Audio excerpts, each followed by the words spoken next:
Compromise అవ్వాలి. Yeah, ఇప్పుడు మన చుట్టూరు ఉన్న వాళ్ళని చూస్తే రియాలిటీలో పెళ్ళిళ్ళు సక్సెస్ అయ్యాయి, సక్సెస్ రేషియో అనేది చాలా తక్కువ పడిపోతుంది కూడా. ఇవి చూసినప్పుడు ఇంకా అంటే మనకి ఆల్రెడీ నిరుత్సాహం లేదు, కొంచెం యాడ్ ఆన్ అయ్యి వద్దులేరా బాబు ఇప్పుడు అని అనిపించట్లేదు. మెనీ టైమ్స్ ఐ మీన్ అంటే ఆ ఇన్స్టిట్యూషన్ ఆఫ్ మ్యారేజ్ అనేది డైల్యూట్ అవుతూ వచ్చిందో అది మనమే డైల్యూట్ చేసాము తెలియదు, కానీ సంహౌ ఆ హోప్ అయితే చాలా మటుకు అవసరమా ఇప్పుడు మళ్ళీ అంటే ఇట్స్ నాట్ లాస్టింగ్ అన్న పాయింట్ కన్నా దాని ఎఫెక్ట్ కెరియర్ మీద మళ్ళీ ఉంటుందేమో. ఆబ్వియస్గా పర్సనల్గా ఇఫ్ ఇట్స్ నాట్ లాస్టింగ్ అది నా మటుకు అన్నట్టు నేను ఇప్పుడు ఉండలేను, ఎందుకంటే పబ్లిక్ ఫిగర్స్ మనం ఇప్పుడు. సో దాని ఇంపాక్ట్, దా పర్సనల్ ఇంపాక్ట్ నువ్వు వర్క్ మీద పడ్డం, పబ్లిక్లో తెలియడము, ఆ భయం ఇంకా అదే చెప్తున్నారు మీరు ఇందాక అన్నట్టు don't we have to be extra conscious అంటే yeah we have to be extra conscious. మామూలుగా choosing a person and going marrying a person where, ఈ బయట ఇలాంటి అన్సక్సెస్ఫుల్ మ్యారేజెస్ ఉన్నప్పుడు ఇంకా అండ్ అంటే మన ఫీల్డ్ని యాక్సెప్ట్ చేయడము, అర్థం చేసుకోవడము చాలా కష్టం, చాలా కష్టం. సో సమ్హౌ డీపెస్ట్ ఫియర్స్లో అది ఉండిపోయిద్దేమో. Until it's going to happen it's we're going to be scared of it అనిపిస్తుంది. ఏంటి ఇన్ఫినిటంలో నెక్స్ట్ ఏదైనా ప్రాజెక్ట్ డిసైడ్ అయ్యిందా, లేకపోతే what is your next? So ప్రస్తుతానికి పెళ్లివారమండి ఇంకొక 2-3 ఎపిసోడ్స్లో అవుతుంది. అయ్యాక ఆల్రెడీ ఒక ప్రాజెక్ట్ రన్ అవుతోంది, జానకి సమేత రఘురామ అని. అది అండ్ చూడాలి, ప్రీవియస్ హిట్ అయిన సిరీస్ సీక్వెల్స్ ప్లాన్ ఉన్నాయి. అంటే I did a series call date with boss, దాని సీక్వెల్, రాధా గోపాలం దాని సీక్వెల్ ప్లాన్ అయితే ఉంది. ఇంకా ఆడియన్స్ని బట్టి వాళ్ళ రియాక్షన్స్, అంటే you can't keep on doing content with the same person. అంటే ఒకే కౌంటర్ పార్ట్తో కంటెంట్ చేస్తున్నా సరే బోర్ అయిపోతారు. And then somehow get use to seeing only with that person. అంటే వీళ్ళతో కంటెంట్ హిట్ అయితే వీళ్ళతోనే చెయ్యి అంటారు, బట్ దట్ డజంట్ వర్క్. అంటే కాస్టింగ్ మారుతూ ఉండాలి. So with different person for few days and maybe will come back to Pellivaramandi season 3 again. ఇప్పుడు చాలా మందికి వ్యూవర్స్కి ఉన్న క్వశ్చన్ ఏంటి అంటే, ఛానల్స్లో అయితే దే పే యూ మంత్లీ ఇట్లా అని, బట్ యూట్యూబ్లో వచ్చేసరికి అంటే ఈ వ్యూవర్షిప్ని బట్టి దే పే యూ ఆర్ మనకి సినిమాలో లాగా పర్ డే అలాగా, లేకపోతే ఈ ప్రాజెక్ట్ కింద అని?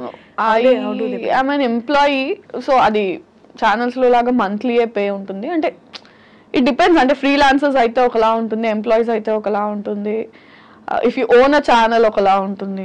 అంటే నాకంటూ నా ఓన్ ఛానల్ ఉండి if I'm associated with it partnership లాగా this part of revenue belongs to me, this part percentages ఉంటాయి. ఫ్రీలాన్సర్స్ ఉంటే నంబర్ ఆఫ్ డేస్ కానీ పర్ సిరీస్ కానీ ఉంటుంది. నేను ఎంప్లాయీని కాబట్టి నాకు అట్లే ఉంటుంది monthly, so number of videos per month అలా. So it depends on different people. Now that I am associated with Infinitum, I am an employee with Infinitum. So salary. Finally Prasad గారు నేను ఇంటర్వ్యూ చేశాను. అమ్మో అమేజింగ్, అసలు తన talent, తనకి వాక్చాతుర్యము, writing మీద ఉన్న గ్రిప్ అసలు ఎంత అంటే, నాకు తెలిసి నేను చూస్తున్నా 3-4 ఎపిసోడ్స్ ఏమో చూసినప్పుడు ఒక దాంట్లో రైటింగ్ అనేది ఎక్కడొక్కడి ఎవాపరేట్ అయిపోద్ది, ఇంకా స్కిల్ అంతా ఎవాపరేట్ అయిపోయి ఇంకేముండదు, ఏదో ఒకటి సర్ది కట్టేద్దాం అన్నట్టు ఎక్కడా అనిపించలే. ఏ ఎపిసోడ్కి ఆ ఎపిసోడ్ అన్న ఆ మాటలు రాయడం కానీ చాలా టాప్ నాచ్ అనిపిస్తుంది. వెరీ అంటే వెరీ టాలెంటెడ్. నేను ఎప్పుడు ఆయనతో అంటాను, యూ హ్యావ్ సరస్వతీదేవి మీ దగ్గర ఉన్న రోజులు యూ విల్ ప్రాస్పర్ అని. అంటే ఈజ్ వెరీ టాలెంటెడ్ లేండి. అంటే ఆ విషయంలో అదే అంటున్నాను, చాలా మంది పాపం మన ఇండస్ట్రీలో మన ఫీల్డ్లో టాలెంటెడ్ ఉన్నారు. రైట్ టైం, తను కూడా చాలా రోజుల నుంచి ఉన్నాడు ఆల్మోస్ట్. అంటే I don't know how many number of years, but నేను వచ్చి 4 ఏళ్ళు అయింది, తను నాకన్నా చాలా ముందు నుంచి ఉన్నాడు.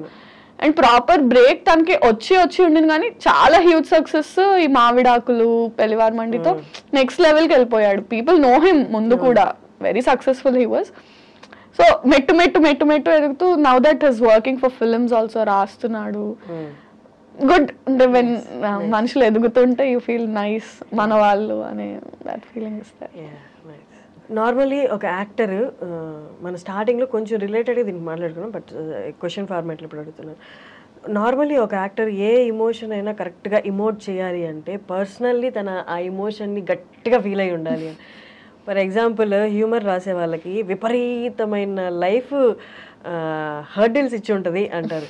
అలాగా యాజ్ అన్ యాక్టర్గా నువ్వు ఫుల్ ఫ్లెడ్జ్డ్గా నువ్వు కనిపించాలి అంటే నీ యాక్షన్లో నువ్వు అన్ని ఇమోషన్స్ గో త్రూ అయి ఉండాలి అని. How far do you agree with that? Go through అయ్యి ఉండాలి అంటే యాజ్ పీపుల్ మనం అందరం గో త్రూ అవుతాం. అంటే యాక్టర్ కాకపోయినా ఫర్ ఎగ్జాంపుల్ ఒక కెమెరామ్యాన్ అయినా సరే ఏడుస్తాడు, నవ్వుతాడు, బాధపడతాడు, ఆనందపడతాడు.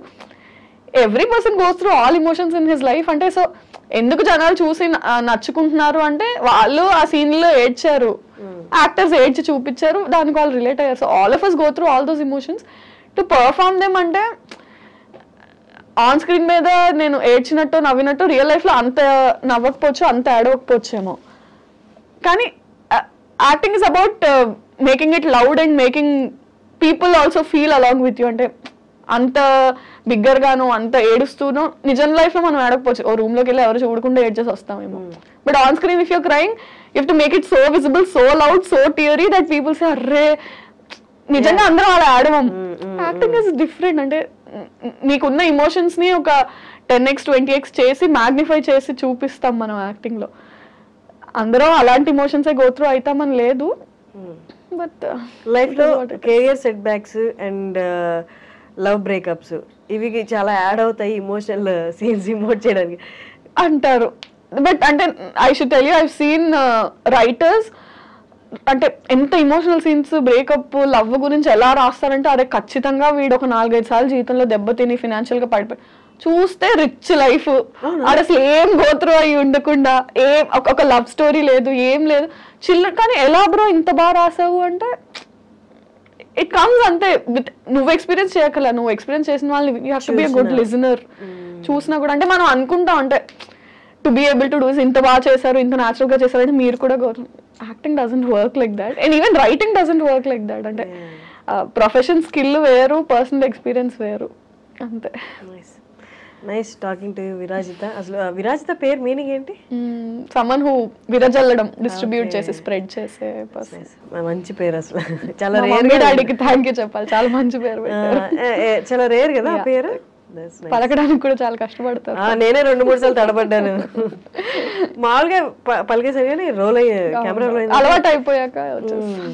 That's nice. Great talking to you. No, same kind of journey కదా. It was like నాకు చాలా హ్యాపీగా అనిపించింది ఇవన్నీ షేర్ చేసుకోవడం, మాట్లాడడం. ఇంటర్వ్యూ కాకంటే షేర్ చేసుకున్నట్టుంది. Yeah, that's nice for thank you for coming and all the best for your next project. Thank you so much.